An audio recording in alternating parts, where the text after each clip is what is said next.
So guys আসসালামু আলাইকুম। কি অবস্থা সবার? এই মুহূর্তে আমি যাচ্ছি বরিশাল শেরেবাংলা হসপিটালে। বাসা থেকে বের হলাম।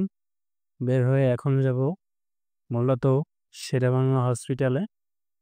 মূলত আপনারা ঘটনা শুনেছেন কমবেশি যে একটা শিশু মর্মান্তিক মৃত্যুর শয্যায় গেছে।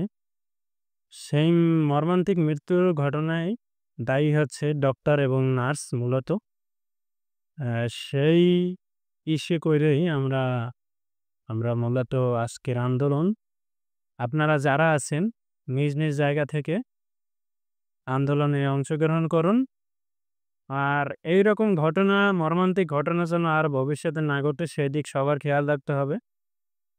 আর মূলত এখন আমি হসপিটালের সামনেই চলে আসছি। হসপিটালের সামনে এসে পড়ছি।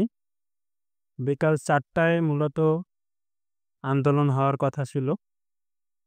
ইনশাআল্লাহ কিছু সময় কম বেশি হতে পারে। ইনশাআল্লাহ টাইম টু টাইমই আন্দোলন শুরু হবে। আর আপনারা যারা বরিশালে কম বেশি যারা কনটেন্ট ক্রিয়েটর আছেন ছোট বড়, তারাও সবাই চলে আসুন। ইনশাআল্লাহ দেখা হবে, কথা হবে।